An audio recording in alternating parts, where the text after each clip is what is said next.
అందరికీ నమస్కారం అండి. శైలజ వినిపించే కథల ఛానళ్లకు స్వాగతం. ఈరోజు మనం ఆశాపాతకుడు అనే జాతక కథను విందాం.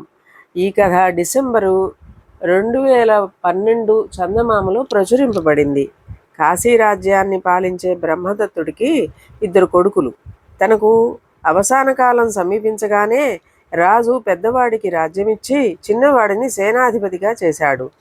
తండ్రి తదనంతరం జ్యేష్ఠుడి పట్టాభిషేకానికి ఏర్పాట్లు జరిగినాయి.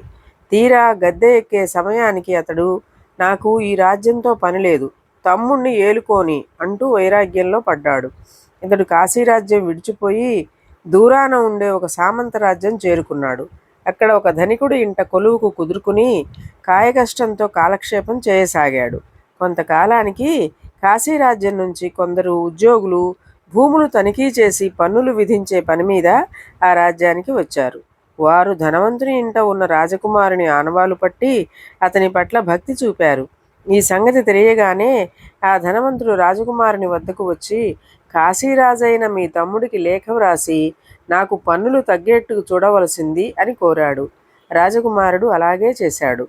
కాశీరాజు ఒప్పుకున్నాడు. ఇది వెల్లడి కాగానే గ్రామస్తులు అనేక మంది వచ్చి తమకు కూడా భూమి పన్నులు తగ్గించమని రాజుగారికి వ్రాయమంటూ వేధించారు.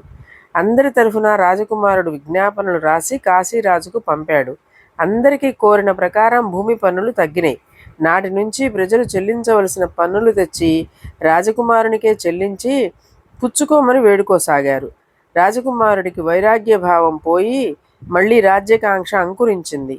అయితే వద్దన్న రాజ్యం ఇప్పుడెలా వస్తుంది కనుక క్రమంగా ఒక్కొక్క సామంత రాజ్యమే వశం చేసుకుంటూ ఈ మాట తమ్ముడికి తెలుపుతూ వచ్చాడు.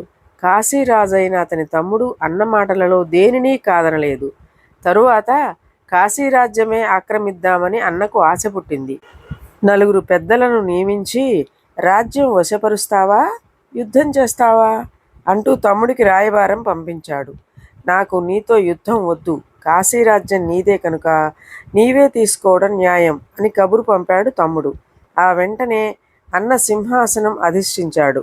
తమ్ముడు సేనాధిపతి పదవి అలంకరించాడు. పెద్దవాడు రాజ్యం ఆక్రమించేదే కానీ ఈ ఒక్క రాజ్యంతో అతనికి తృప్తి లేకపోయింది.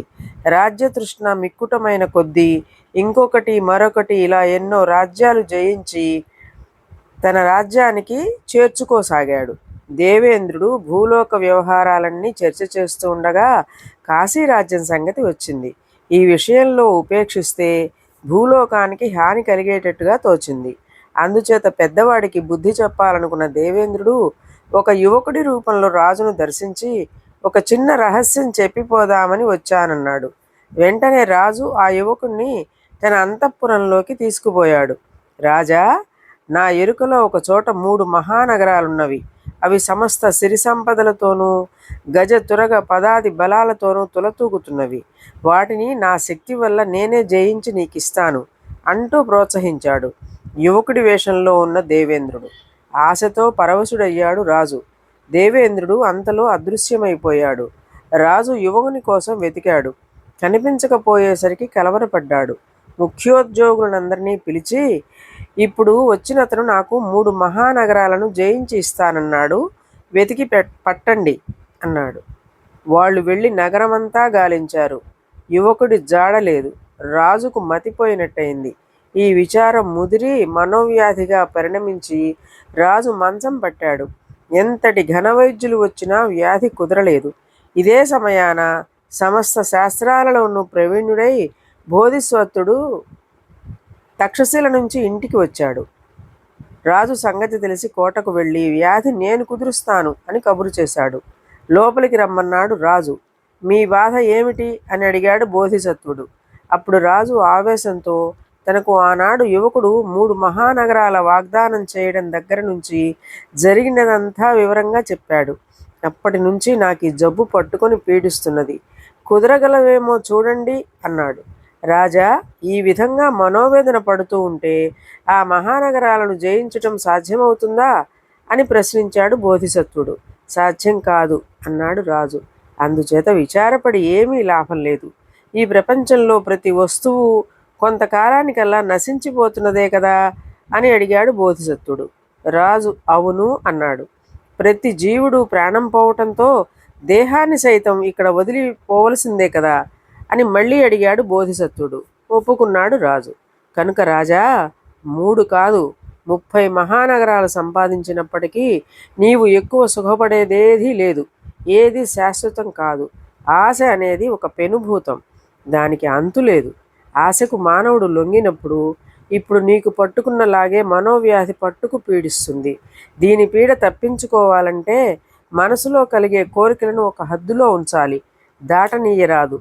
చెప్పుకు సరిపడేట్టు చర్మకారుడు ఎలా చర్మం కోస్తాడో అలా జీవితంలో మనకు ఉపయోగపడేంత వరకే కోరికలను అతిశయింపనీయాలి. హద్దు దాటనిచ్చామో ఆజ్యం పోసిన అగ్ని జ్వాలల్లాగా కోరికలు విజృంభించి ప్రమాదకరమైన జీవితాలను కబళించగలవు అని చెప్పేసరికి రాజుకు మనశ్శాంతి కలిగి క్రమంగా వ్యాధి నయమైంది. రాజు కోరికపై బోధిసత్వుడు మరెన్నో ధర్మబోధలు చేసి జీవితాంతం వరకు దేశికుడుగా రాజ్యపాలనలో అవసరమైన సలహాలు ఇస్తూ ఉండేవాడు. ఇదండి కథ. ఈ కథ మీకు నచ్చినట్లయితే లైక్ చేయండి, షేర్ చేయండి, కామెంట్ చేయండి, సబ్స్క్రైబ్ చేసుకొని నన్ను ఎంకరేజ్ చేయండి.